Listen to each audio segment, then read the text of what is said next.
Welcome to Aditya today. ఒకవేళ channel మీరు subscribe చేసుకున్నట్లయితే తప్పకుండా సబ్స్క్రైబ్ చేసుకోండి.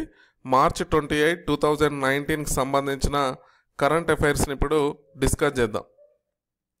భారత పురుషుల హాకీ జట్ కోచ్గా గ్రాహం రీడ్. భారత పురుషుల హాకీ జట్ కోచ్గా ఆస్ట్రేలియాకు చెందిన గ్రాహం రీడ్ ఎంపికయ్యారు. ఈయన 2022 ప్రపంచ కప్ వరకు కోచ్గా కొనసాగుతున్నట్లు హాకీ ఇండియా అదేవిధంగా స్పోర్ట్స్ అథారిటీ ఆఫ్ ఇండియా వెల్లడించాయి.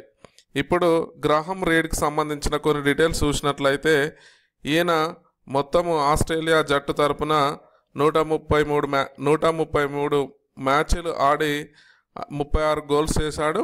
అదేవిధంగా 1992లో బార్సిలోనా ఒలింపిక్స్లో రజతం గెలుచుకున్నాడు.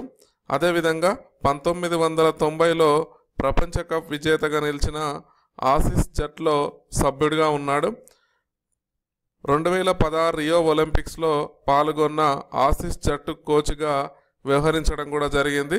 అదేవిధంగా 2017లో నెదర్లాండ్ జట్టుకు అసిస్టెంట్ కోచ్గా సేవలు అందించారు గ్రాహం రీడ్. ఆసియా షూటింగ్లో భారత్కు 2 స్వర్ణాలు. చైనీస్ తైపీలో జరుగుతున్న ఆసియన్ ఎయిర్ గన్ షూటింగ్ ఛాంపియన్షిప్లో భారత్కు 2 స్వర్ణ పతకాలు లభించాయి. మార్చి 27న జరిగిన 10 మీటర్ల ఎయిర్ పిస్టోల్ మిక్స్డ్ ఈవెంట్ ఫైనల్లో భారత్కు చెందిన మను బాకర్ మరియు సౌరభ్ చౌదరి జంట 484.8 పాయింట్లతో అగ్రస్థానంలో నిలిచి స్వర్ణాన్ని దక్కించుకోవడం జరిగింది.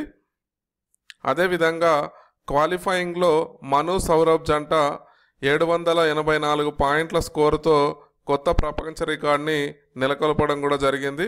ఇప్పుడు జూనియర్ విభాగానికి సంబంధించి మిక్స్డ్ 10 మీటర్ల ఎయిర్ పిస్టోల్ విభాగంలో హైదరాబాద్ చెందిన షూటర్ ఇషాన్ సింగ్ మరియు తన సహా ఆటగాడు అయిన విజయ్ సిద్ధితో కలిసి స్వర్ణము సాధించారు. ది థర్డ్ పిల్లర్ పుస్తకావిష్కరణ. ఆర్బీఐ మాజీ గవర్నర్ అయిన రఘురామ్ రాజన్ రచించిన ది థర్డ్ పిల్లర్ పుస్తకాన్ని న్యూఢిల్లీలో మార్చి 27 రోజు ఆవిష్కరించారు. రఘురామ్ రాజన్ 2013 సెప్టెంబర్ నుంచి 2016 సెప్టెంబర్ దాకా ఆర్బీఐ 23వ గవర్నర్గా సేవలు అందించారు. దేశ రక్షణ అంశాలకు ఎన్నికల కోడ్ వర్తించదు. ఈసీ దేశ రక్షణకు సంబంధించిన అంశాలు మరియు ప్రకటనలపై ఎలాంటి ఎన్నికల కోడ్ వర్తించదని కేంద్ర ఎన్నికల సంఘము వెల్లడించడం జరిగింది. దీని యొక్క ముఖ్య ఉద్దేశం దేనికంటే మిషన్ శక్తి ఆపరేషన్కు సంబంధించి ప్రధానమంత్రి మోడీ ప్రకటన చేసిన నేపథ్యంలో ఈ నిర్ణయాన్ని ఈసీ వెల్లడించడము జరిగింది. తెలంగాణ ఏసీజేగా జస్టిస్ ఆర్ఎస్ చౌహాన్.